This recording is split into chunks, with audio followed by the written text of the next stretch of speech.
Ainsi va l'actualité de ce samedi. Bienvenue dans 13h15 avec aujourd'hui l'histoire d'un changement de vie, d'une reconversion, d'un retour à la terre. Depuis quelques années, le consommateur a décidé de réagir face à ce que les industriels de l'agroalimentaire tentent de lui imposer.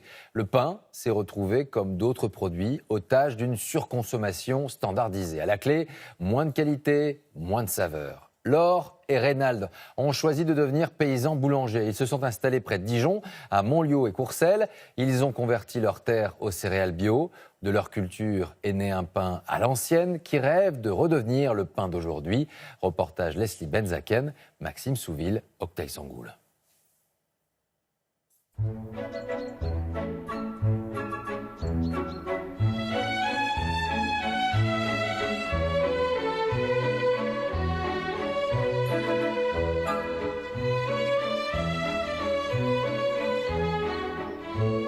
À Montlieu et Courcelles, près de Dijon, la boulangerie du village résiste, pour le plaisir de ses 300 habitants. Elle est tenue par un couple, Laure et son mari Reynald. Merci.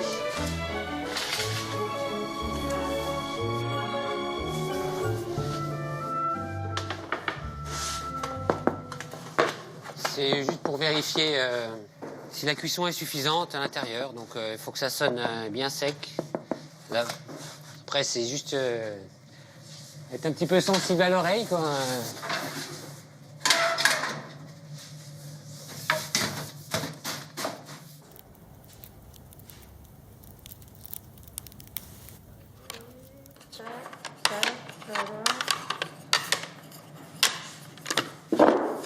C'est le froment, c'est le pain le plus nature qui soit, avec des graines de lin, complet, intégral, avec tout le son, avec des graines de moutarde et du comté, avec des graines de tournesol, le grand épeautre et le petit épeautre.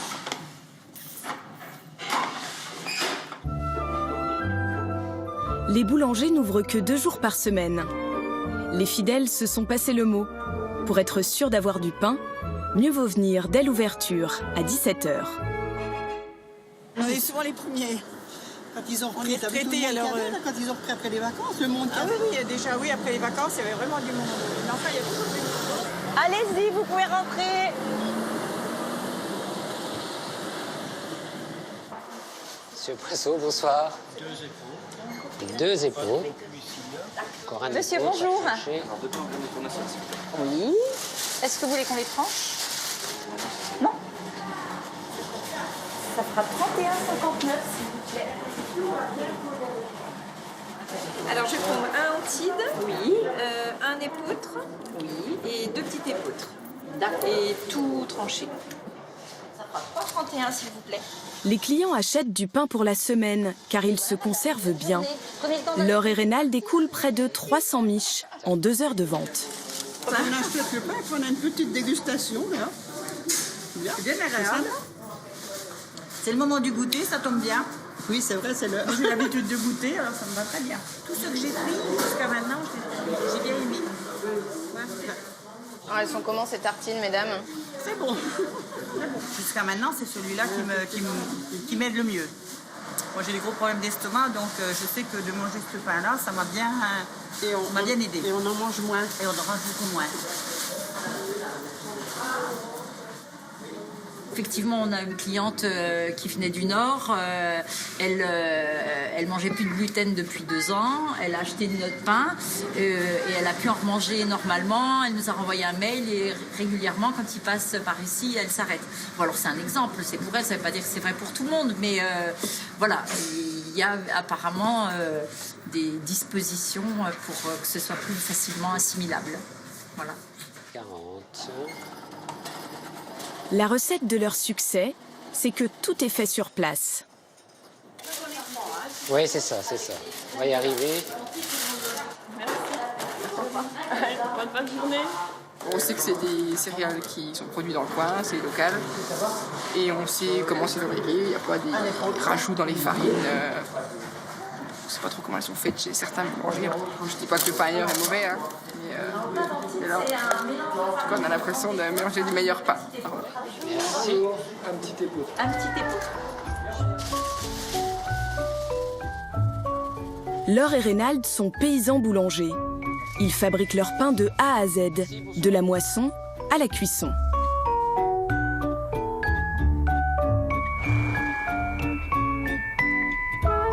Juste derrière la boutique, dans leur ferme, ils cultivent plusieurs variétés de blé et de céréales biologiques.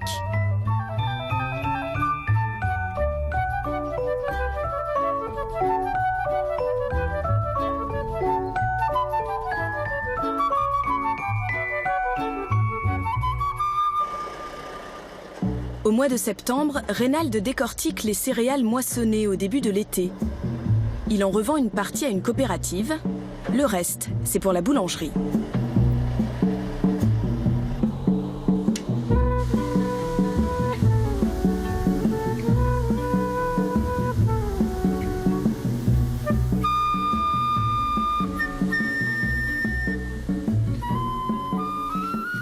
Donc là, c'est de l'engrain, appelé aussi plus communément petit épeautre. Donc c'est une céréale très ancienne et assez pauvre en gluten. C'est une plante qui est très jolie déjà en culture. Au décortiquage ou même à la mouture, ça dégage quand même des parfums. Il y a quand même des odeurs particulières, que ce soit pour l'épeautre ou l'engrain ou le blé. Moi, je perçois des choses différentes, quoi. Enfin, moi, ça me plaît, quoi. On a l'avantage d'aller du grain au pain, donc on sait aussi parler de notre pain parce que je cultive la céréale qui sert à le faire, quoi. Ils ont fait le choix du circuit très court. À quelques mètres du trieur, ils fabriquent leur farine. Et le fournil est juste derrière. Reynald a choisi un moulin artisanal à meule de pierre, plus doux pour le grain. Nous, on considère, en tant que paysan boulanger, c'est ce qui va restituer le plus possible tous les aliments nutritifs, et y compris ceux qui sont contenus dans le germe, qui sont assez intéressants, quoi. Donc là, on a l'arrivée du grain de l'étage supérieur, donc qui descend, qui passe à l'intérieur des deux meules. Donc on a le moulin d'une part et la bluterie d'autre part. C'est là où s'opère la séparation, en fait.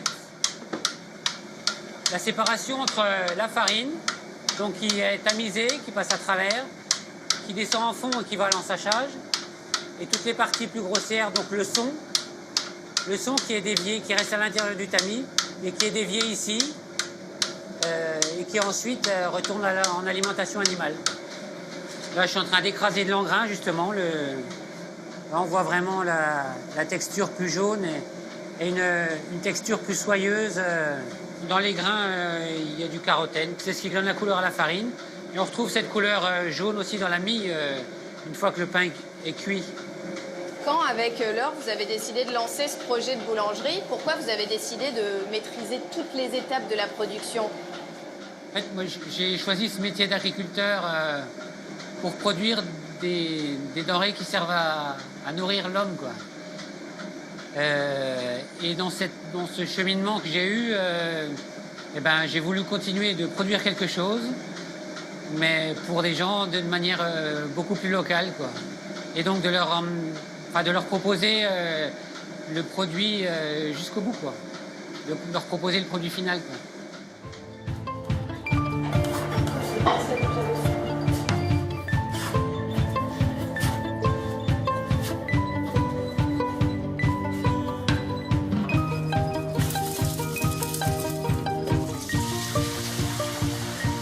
Le pain, c'est tout simple. De l'eau, de la farine, du sel et le levain. C'est quoi le principe du levain? On mélange de la farine, de l'eau et on laisse fermenter naturellement. Au bout de 2-3 jours, ça bouillonne comme là. Mais c'est cette base-là qui permet au pain de lever. Pourquoi vous n'avez pas pris de la levure? En fait, la levure, elles sont alimentées avec du sucre de manière industrielle et ça ne correspond pas du tout au travail qu'on a envie de faire. Là, on est sur de la fermentation naturelle avec les produits qui viennent de notre ferme. Ouais, voilà. Laure et Reynald fabriquent un pain artisanal, mais ils ne sont pas contre un peu de confort et de modernité. Ils ont investi 100 000 € dans leurs équipements. C'est un pétrin à bras plongeants parce que ça imite les bras du boulanger et le boulanger ne se fatigue pas.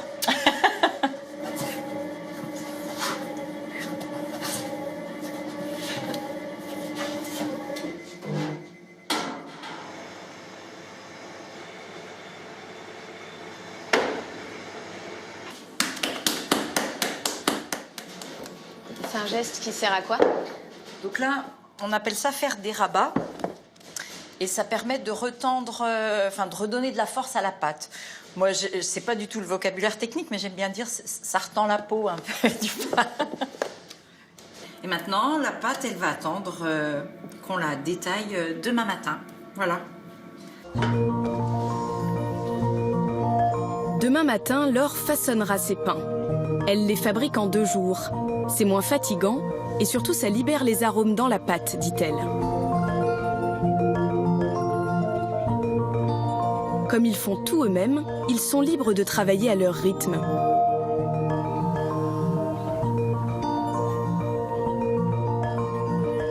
Laure et Reynald démarrent leur journée à 8 h, bien plus tard que leurs collègues boulangers.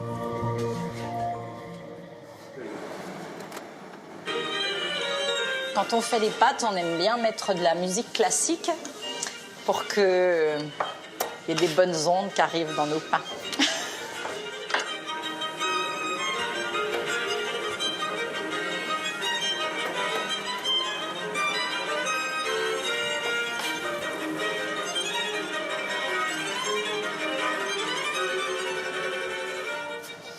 Alors moi, j'ai pas du tout une manière académique de façonner les pains.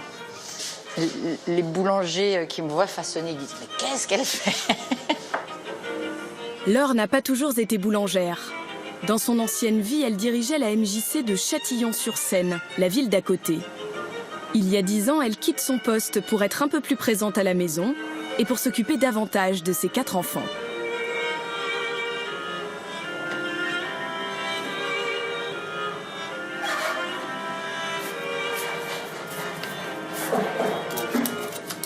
C'est-à-dire que, comme j'avais assez souvent des réunions en soirée et que les enfants étaient vraiment plus petits, c'était beaucoup Reynald qui gérait le quotidien. Donc un quotidien avec 4 enfants assez jeunes, c'est un peu musclé. Reynald disait, bon, c'est bien gentil de s'occuper des autres, mais il faudrait peut-être penser un petit peu à nous. Après, on s'est dit, tiens, ça fait 20 ans qu'on est mariés. Ça peut être sympa d'avoir d'autres projets, de travailler ensemble. Et là où pour certains couples c'est impensable, vous avez voulu travailler avec votre femme. Eh oui. Facile. C'est pas toujours facile, hein, la vie de couple.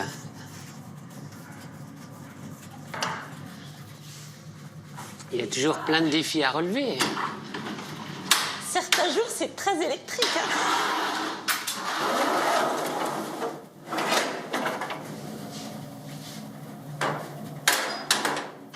Laure a d'abord hésité entre élever des poules ou des vaches laitières, mais elle a finalement passé un CAP boulangerie.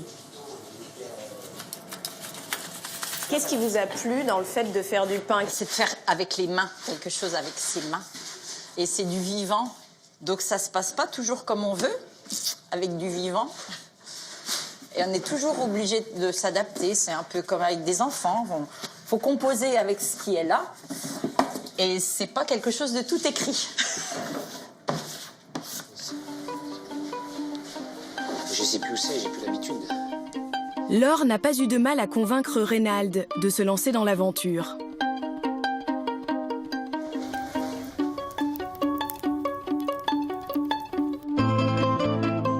À l'époque, il cultive du blé en agriculture conventionnelle. Il traite ses champs avec des pesticides. Un calvaire à chaque fois qu'il doit racheter des produits chimiques.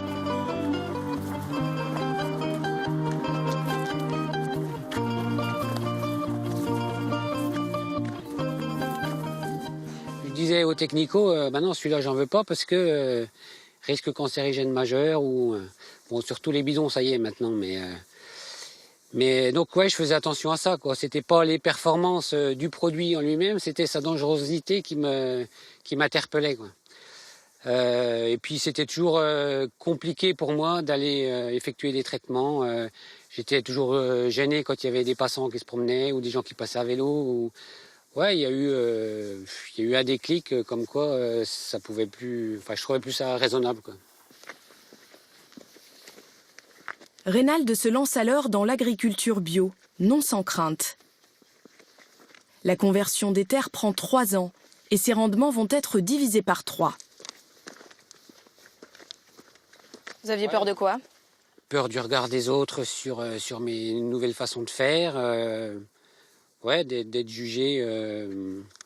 Enfin, j'ai d'ailleurs, je pense, été critiqué de passéiste, quoi, mais après, faut vraiment être prêt dans sa tête à accepter de plus faire de rendement, de plus faire des gros volumes. La réflexion aussi s'est faite en couple, hein. Laure et les femmes, peut-être plus d'une manière générale, aident à acter des choses qu'on n'ose pas faire, quoi. Donc ouais, le fait de franchir le pas pour aller vers cette agriculture bio et la vente directe, ouais, c'est aussi grâce à Laure, quoi. C'est un peu une déclaration d'amour, là. Ah ouais, ça fait un moment qu'elle a été faite, mais elle perdure, ouais.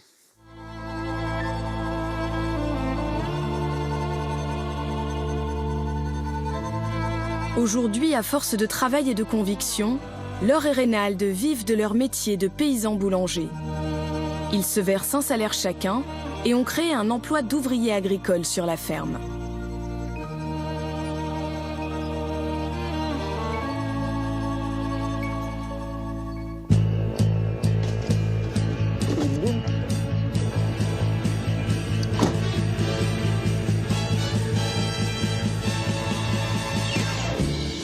Tous les vendredis au petit matin, Laure part vendre ses pains à 30 km de la ferme, au marché de Bar-sur-Seine.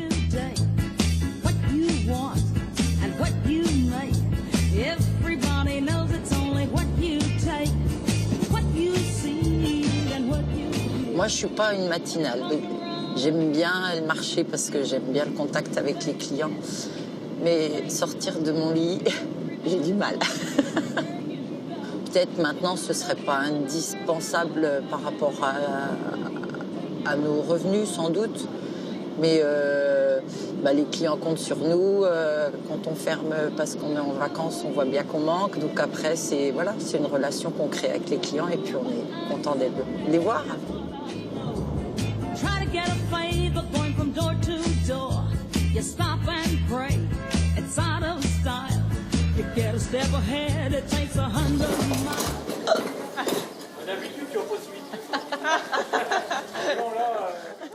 Bonjour Monsieur Cotet, vous venez chercher votre pain? Vous le voulez tout de suite? Les clients lui passent commande d'une semaine à l'autre. Donc 4 en grains, donc il y en a 3 pour Jean-Pierre, 1 pour vous. Et voilà. Bonne journée, au revoir. Bonjour madame. Alors, je vais essayer d'y penser. Donc, voilà.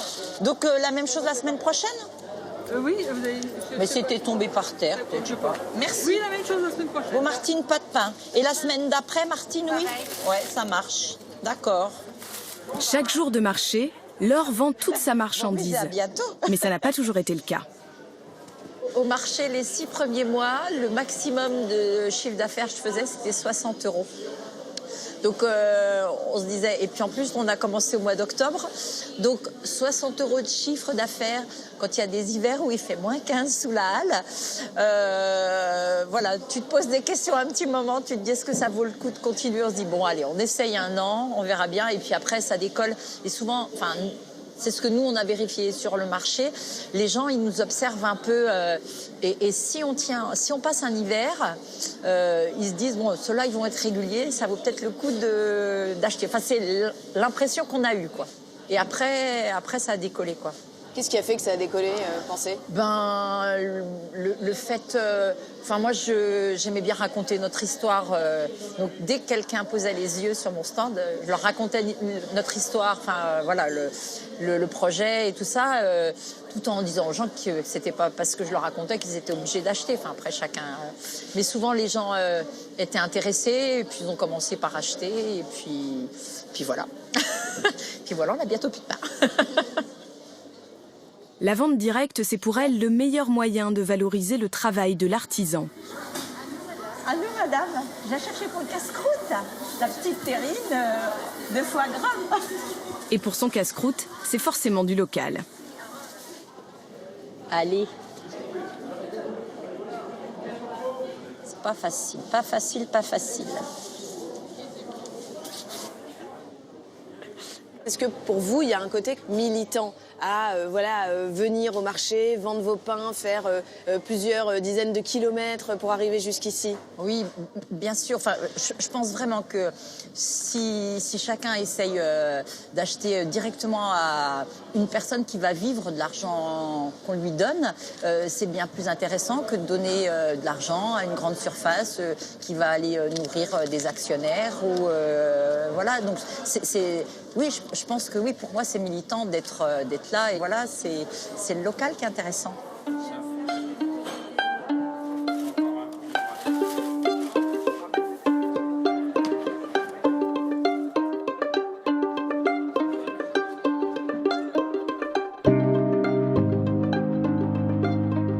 Laure et Reynald font partie d'une association, Graines de Noé, avec d'autres agriculteurs de la région.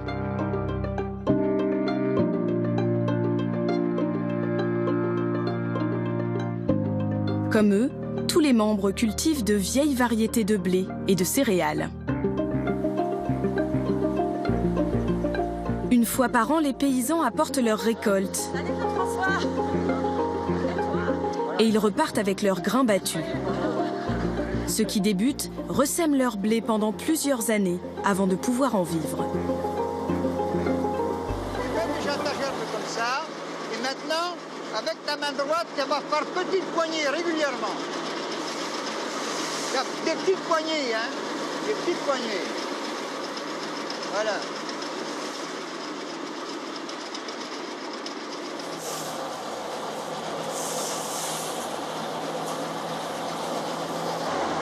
Celui qui supervise, c'est Bernard Renaud, un paysan de 85 ans. Il est à l'origine de ce projet.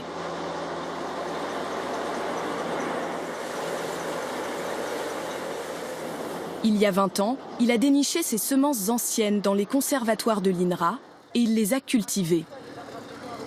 Moi, je pense que c'est du corazon, mais on regarde les épis. Il en a répertorié plus de 200 et en a fait don à l'association. Et à mon avis, c'est le corazon. Des graines de blé dur.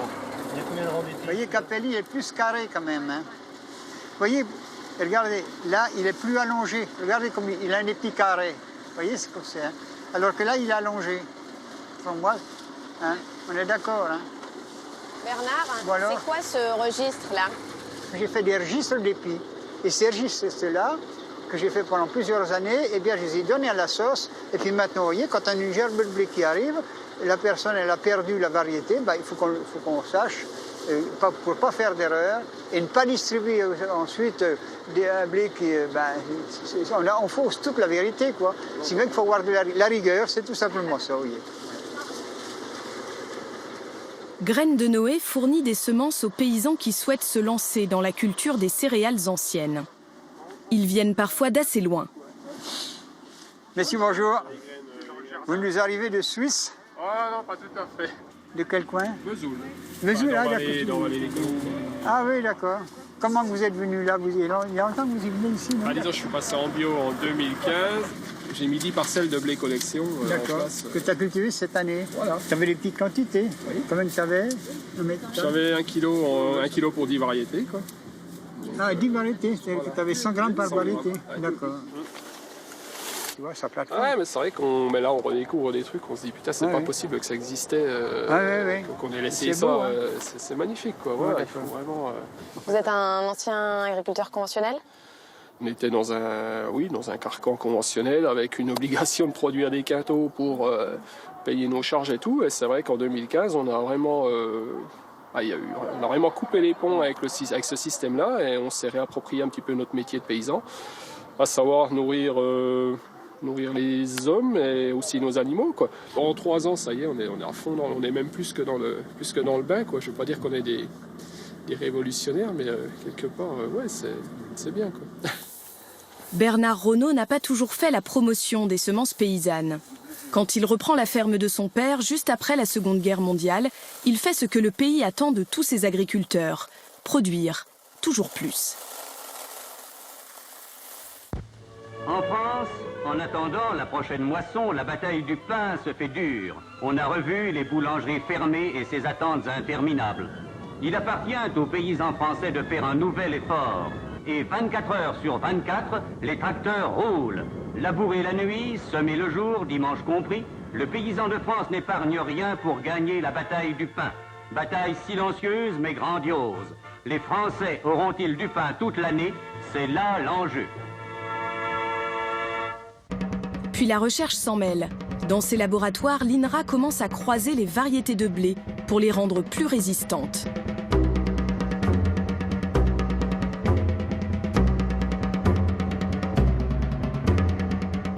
Nous recherchons actuellement, parmi ces variétés, celle qui donnera, pour l'ensemble, le meilleur rendement allié à la meilleure qualité. Ça nous a automatiquement emmené à utiliser les désherbants, les fongicides et les insecticides. Du coup, vous avez augmenté vos rendements, vous avez augmenté votre niveau de vie, vous avez gagné plus d'argent. Automatiquement. Et est-ce que vous vous êtes mis du coup à faire la promotion de ces produits chimiques? Moi, je l'ai fait, je vous dirais sincèrement, avec beaucoup d'enthousiasme. Parce qu'on s'était sorti un petit peu de la crise alimentaire, et puis il y avait une demande, il y avait vraiment une demande. Et ben, j'ai fait ça, si vous voulez, pendant 30 ans. Voilà. Je n'avais jamais pensé, si vous voulez, qu'en tant que paysan, j'étais là pour nourrir les hommes. Je produisais du blé, je les vendais à la coopérative, j'avais mon chèque, c'était tout, je travaillais comme ça, mon colza, mon orge, tout ça. À quel moment vous avez été pris d'un doute? Une jeune technicienne des maisons de pesticides qui passe me voir, comme ça, comme j'étais client. Elle lui dit, Monsieur Renault, vous êtes un inconscient, parce que vous manipulez nos produits sans gants, sans masque et sans combinaison. Mais c'est à ce point-là, donc elle me dit, bien sûr. Alors de là, je lui ai répondu, écoutez, si j'ai le privilège de travailler dans la nature, avec, en plein air, s'il faut que je m'habille comme ça, il y a vraiment quelque chose qui ne va plus. C'est-à-dire que je me rendais compte que j'étais complètement en déséquilibre avec la vie de la terre, la vie des plantes, la vie des animaux, la vie des hommes.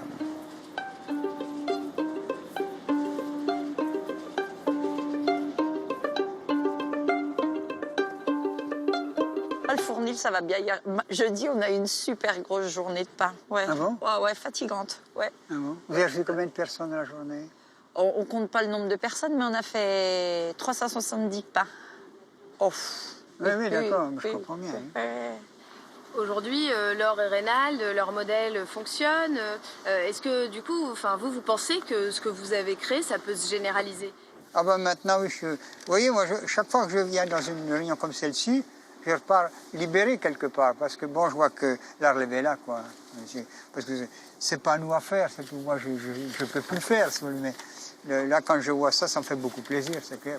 Ah oui, c'est évident. Il y a de la place, et je pense que même au niveau de la consommation, il y a quand même aussi beaucoup de prise de conscience, et il y a beaucoup de gens qui veulent manger du bon, quoi, du sain, et ils veulent savoir comment c'est fait aussi, quoi, d'où ça vient, et voilà, donc effectivement, il y a... Je pense que ça peut se reproduire à grande échelle, mais à condition qu'on reste sur du local.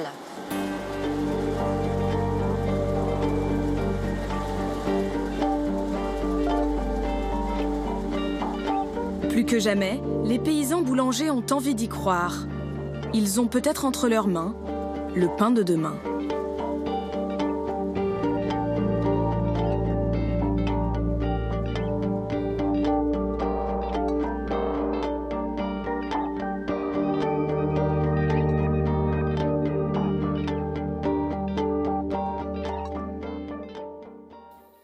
Voilà pour ce document 13h15. Merci à vous pour votre fidélité. Vous nous retrouvez sur notre site demain dimanche, le début de notre série consacrée aux reclus de Montflanquin.